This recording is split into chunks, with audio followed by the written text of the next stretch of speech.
লেজ কাটছে কে? তো লেজ ছিল। হ্যাঁ, আরো আছে না?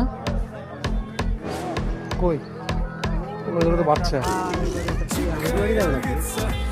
ওই যে হারামজাদা। মিন্টু ভাই খাচ্ছে।